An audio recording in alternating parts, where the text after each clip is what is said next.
Good morning, everybody, and welcome to this event.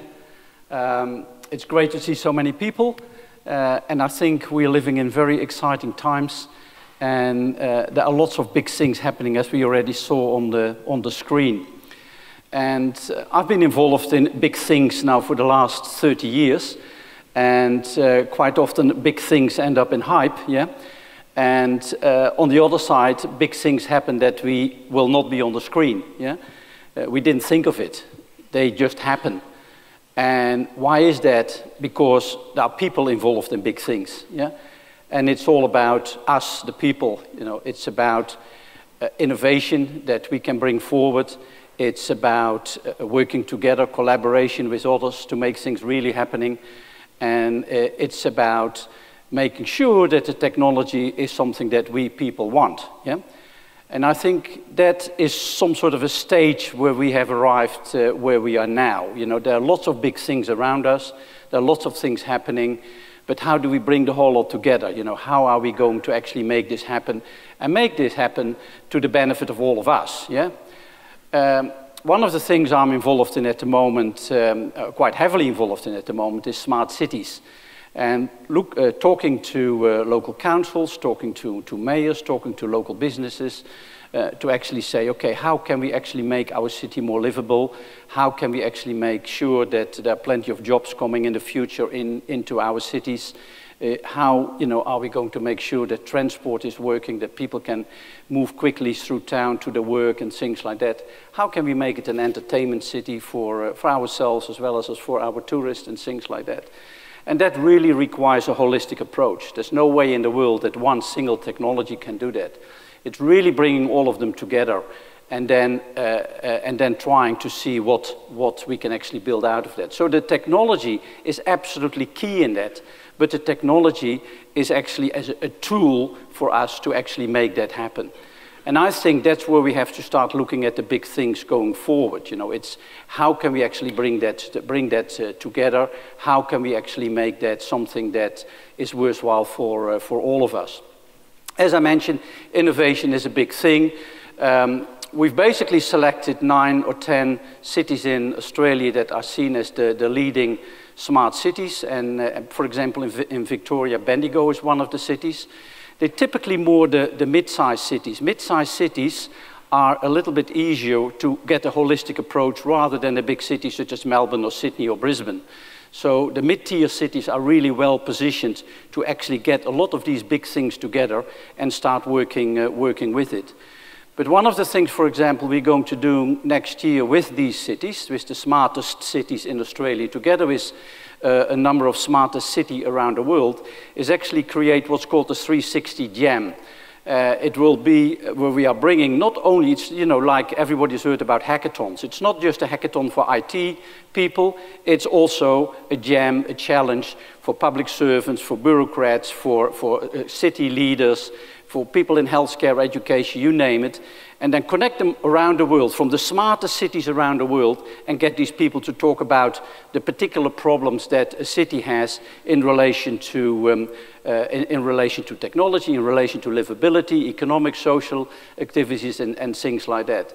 And I think that's where innovation, big things, technologies are going to play a key role in that particular sort of area.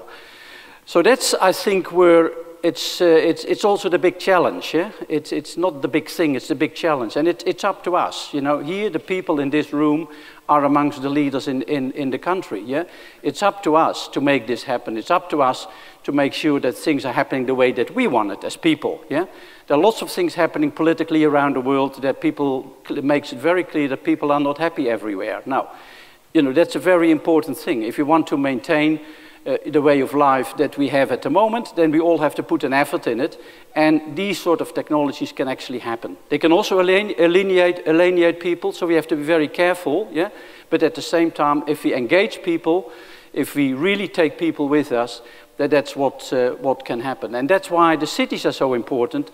I think what is needed, a tilting of the platform, a tilting of the playing field, whereby cities are becoming far more taking far more leadership role in all of these developments, rather than the federal government. You know, we all know the fights that are taking place on federal governments around the world, not just in Australia. That's very destructive rather than constructive. Cities have a different dynamic. Cities are easier to work with. People are easy to work together with cities. And then, for example, working together with state governments, then you actually start creating a bottom-up approach rather than a top-down approach. And in my discussions with the Victorian government, they have been very, very supportive regarding smart cities. And the plan is actually to work with the state government to bring a number of the smart cities together and say, what can we do together in that smart city space? The state government, the cities, business, research and development, and see what happens in that particular area. So that's some of the thoughts that came in my mind when Ben and his team talked about the big thing, the next big thing. And I really also, you know, this is I think the third time that I'm involved in this conference, and I really would like to congratulate Ben and his team and the organization for bringing these things together. You know, I go to many, many conferences, and to see the number of people here, that's absolutely fantastic. It really gives us that buzz, gives us that momentum to actually make things happen and get messages across that I think are beneficial for all of us. I've got a couple of official things to say as well, so I better get to my paper. So you already saw all the sponsors on the screen just a minute ago, and it's as everywhere, you know, without sponsors you actually can't organize these things. Yeah, delegates' payments, you know, are typically only a small part of it. So a big thank you to the Victoria State Government. This is for the 4th year that the State Government is supporting this. International Trade and Technology, the International Trade Partner Technology is Great Britain, and the ICT Agency of Sri Lanka. Gold sponsors are MAPR, Leidos, Advantech, Dark Trace. Silver sponsors are the roundtable sponsors and our exhibitors. So also an invitation, of course, to visit the sponsors and at the exhibition. There was a bit of confusion this morning about the digital health show. For those people who are looking for it, that's on level 2. Yeah? The official Twitter handle is @Connect_AU, and the official event hashtag is #ConnectAU. All agenda and exhibition information can be found in the show preview. Simply scan your QR code or speak to the registration team. Alternatively, go to the website connectexpo.com.au. All breaks, the morning and afternoon breaks and lunch are served in the expo hall, so that gives you the opportunity to look at the exhibition as well, of course. The roundtables discussion take place tomorrow morning between morning tea and lunch, and are an opportunity for all delegates to learn from each other. So that's where we bring the whole lot together. In order to enable us to jam as much content and networking as possible, we are not going to do the introductions for all of the speakers. They are online, and you can very easily find them again on the website that I just mentioned. I already indicated the support of the Victorian government and the work that I personally are doing with them as well, and the leadership that the state government is taking. So it's a great honor to introduce to you the lead scientist of the Victoria State Government, Dr. Amanda Capels. And Amanda, what I would like to add to that, based on my experience in working with scientists in general, it's the power of science, the power of innovation, the power of all what's happening there is actually in cross-fertilization, in bringing all of these sectors together. Too often we have these silos, and it's really important to make sure that to get big things happening, that these get across. So if there is an opportunity for you to address that issue in your talk, then that would be greatly appreciated. So please welcome Dr. Amanda Capels.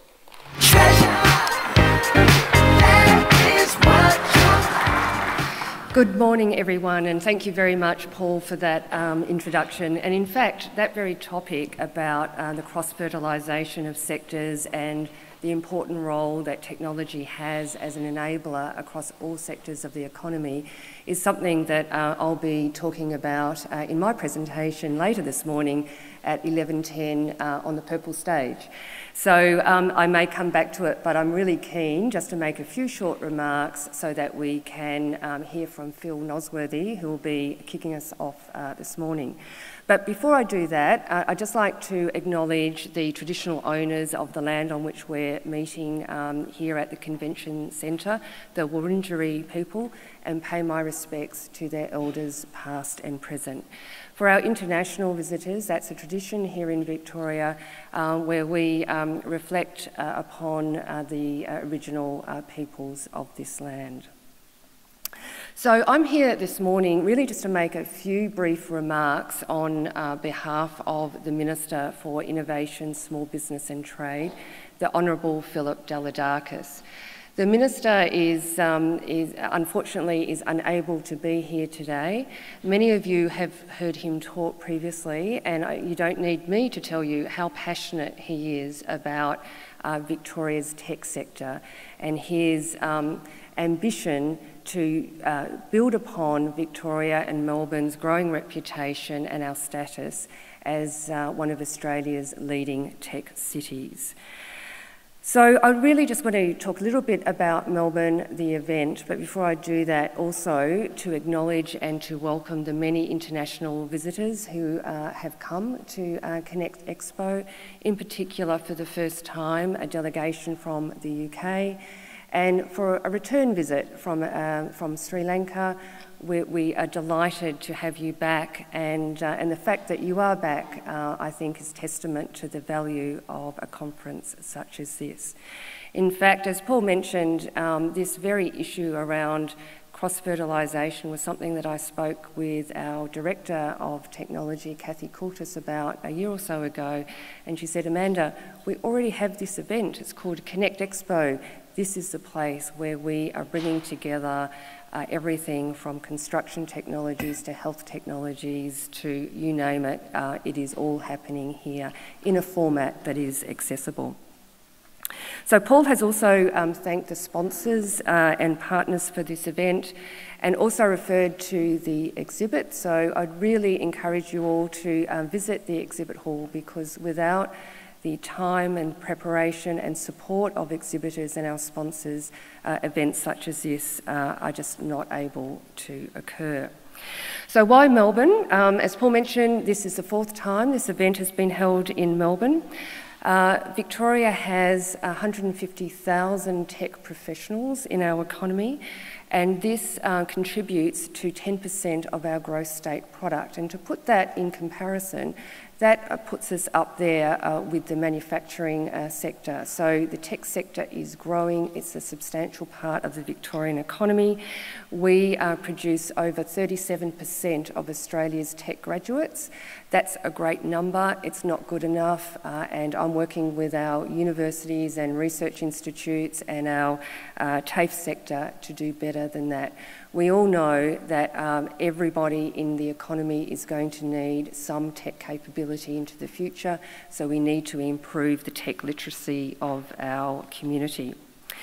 So Connect Expo is Australia's premium tech marketplace, and it's been designed to connect people, technologies, industries, businesses, government, ideas, entrepreneurs and investors. In other words, to bring together the entire tech ecosystem to share ideas. We've been a major event partner since 2014, and this recognises the strong commitment that the Victorian Government has to support the tech sector.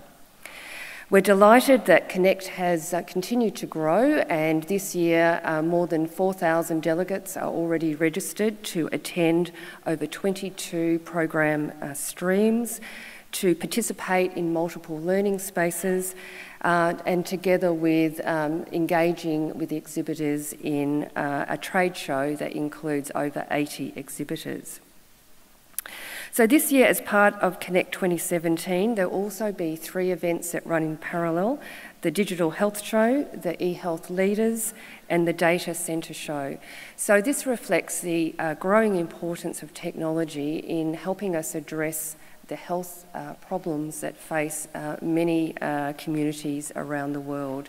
Just yesterday, I was pleased to be involved in the launch of a new collaboration between Deakin University and the Garvan Institute in New South Wales, which is essentially about aligning mathematics, aligning machine learning and artificial intelligence to some of our most important biomedical and clinical data sets. With this type of partnership, we should be able to gain insights from the data that we've already got that can really be reduced to practice and make a huge difference in health delivery. So with that, as I mentioned, I'll be talking later today, 11:10, Purple Stage, and where you can learn a lot more about our future industry strategies, our Launch Vic, Oceania Cybersecurity Centre, and much, much more. So with that, I wish you over the next 2 days that you'll be, I trust that you'll be inspired to think differently and that you'll come away from this conference with fresh ideas, great ideas that you'll be able to carry forward in your businesses over the future. Thank you very much.